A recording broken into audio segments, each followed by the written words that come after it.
You want to reward them for the work that's been done. You don't want to discount the achievements. Plus, it gives you that year-to-date system. Welcome to AMC. I'm Dr. Greg Miller. We're in a series on associate practices, and today we're going to cover compensation and incentives with John McGuire. Let's get started. Hello, I'm John McGuire, and thanks for joining us today. We're going to go into a discussion on associate compensation. Whether you're a current doctor and looking to hire an associate, or you're a doctor looking for an associate position. There's several ways that this can be looked upon. However, I feel that there are two specific ways to structure this form of compensation that makes the most sense to both parties.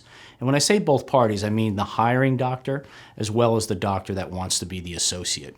It's important, first and foremost, that when you decide upon that relationship, is that you create that upfront contract on how the compensation will be structured from the very beginning. It's important to do that so that when you outline it further, it's already understood that both parties agreed upon it. So there's always going to be a base salary type structure. For the most part, I think that's fair and appropriate. And that could range from a variety of different dollar amounts and so forth based on your location, the size of the practice, maybe even the experience and knowledge. There's a number of different things where that base pay or that base salary can be affected by, again, a number of different items. The standard, and for this exercise today, we're going to say $36,000 or $3,000 a month. Again, it may be less, it may be more, depending upon the circumstance of both parties. The $3,000 a month is a base pay. Now, obviously, you may also want to structure compensation that's it's going to help each other on a monthly basis as well as a year-to-date basis.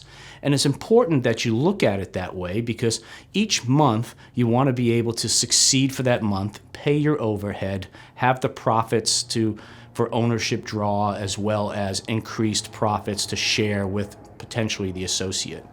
So I think it's really important that when you structure something like this, you keep in mind the monthly amount as well as the year-to-date amount.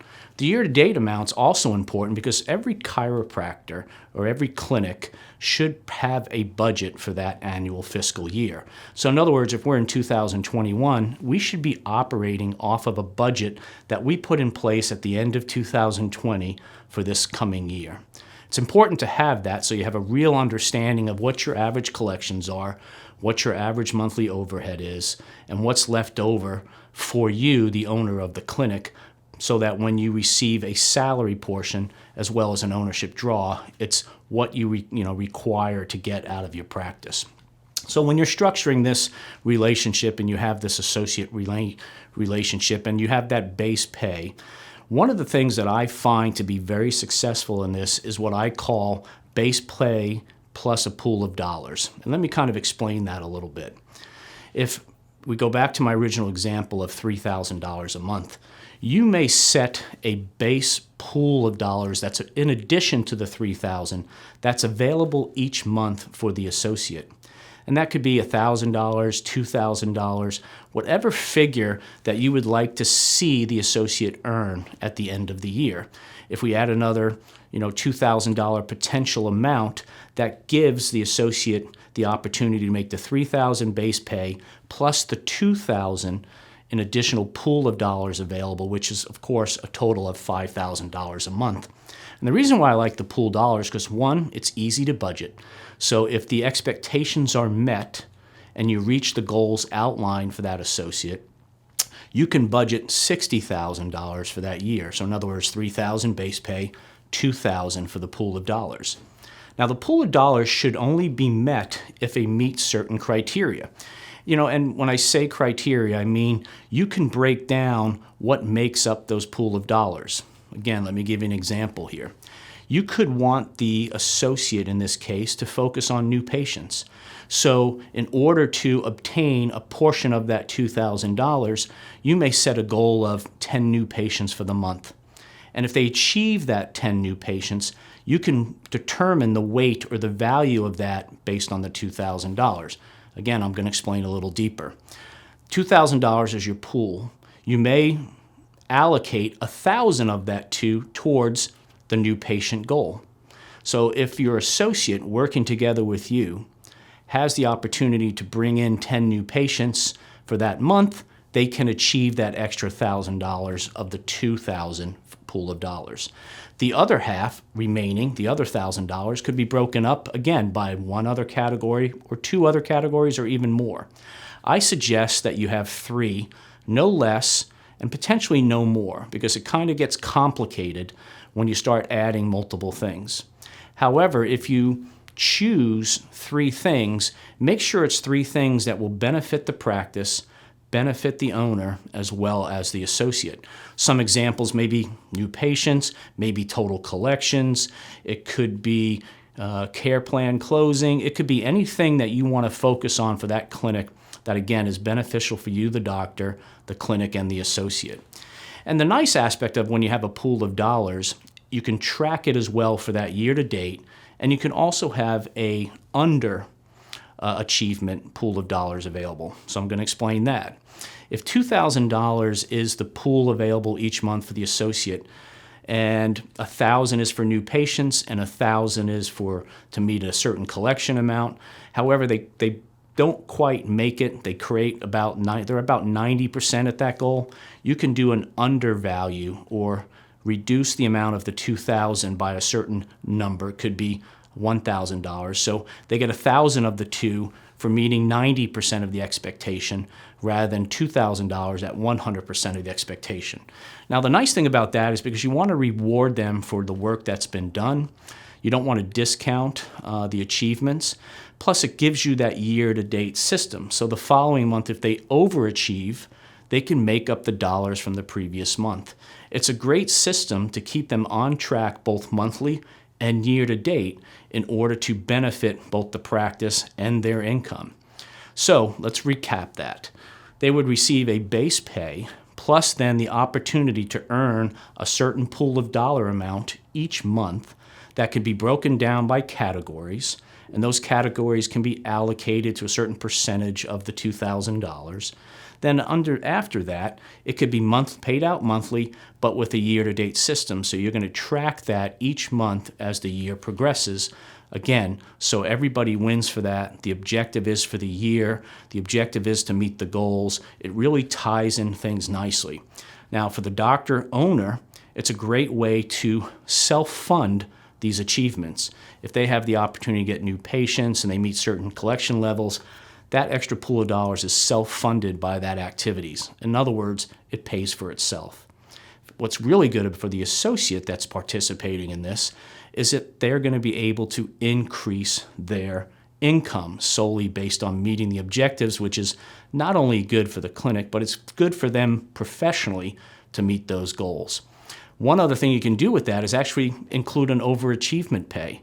So if they consistently overachieve the expectations each month and year to day, there could be additional dollars available. Again, a great way to build this relationship financially for all parties concerned, and at the same time creates a self-funding environment. Also keeps the associate motivated because they're achieving, they're able to gain more financially, and they're showing great success in what they can do. So this is really good way, in my opinion, to structure a compensation package that makes great sense. One of the other ways could be very simplified. It could solely be based on goals and profit. Now, I'm a big fan of allocating profit or profit sharing for employees, particularly in a doctor-associate relationship. But it needs to be, again, an upfront contract at the beginning, which how does net profit determined?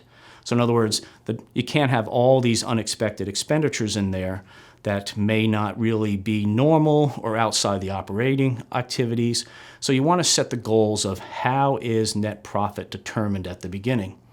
So it could be collections minus these administrative fees, minus this overhead, such as rent and things of that nature, and whatever's left, you'll get a certain percentage of. So that relationship can be simply based on, hey, here's a base pay that you would receive. Again, we'll use the $3,000 as an example. And then every month, based on the collections, the administrative expense, operating overhead, what net profit is, a certain percentage of that number would be allocated to the associate. Again, this could be monthly and year to date.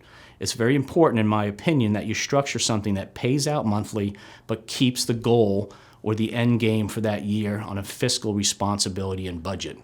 This is a little simpler than the first one, but at the same time, it doesn't really give you an outline of the objectives independently, like new patients, total collections, and so on. But this is a nice, fair way that if the business grows, collections grow, and there is an increase, well, what a great way to share in that with the associate and their participation or assistance with meeting that number is met. So it's important up front, figure out what is the net profit, how is that determined. Also figure out what your budget is for that year so that you can show the growth that you expect. If you plan to grow the clinic $100,000 extra this upcoming year, we'll map that out in the monthly budget so that there's that goal and objective is outlined at the very beginning. If you meet those and you exceed the collections and the net profit is great, you share in that net profit.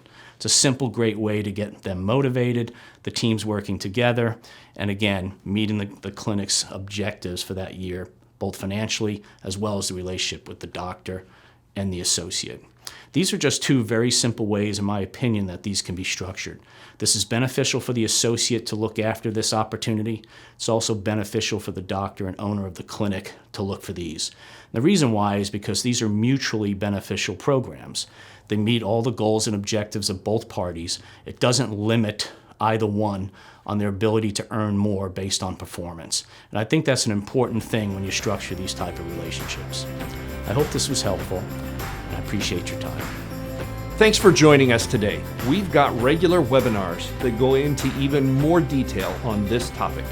Check the description for more ways to get our content and sign up. If you'd like more information about AMC and how it might help your practice, you can always reach us at www.amcfamily.com.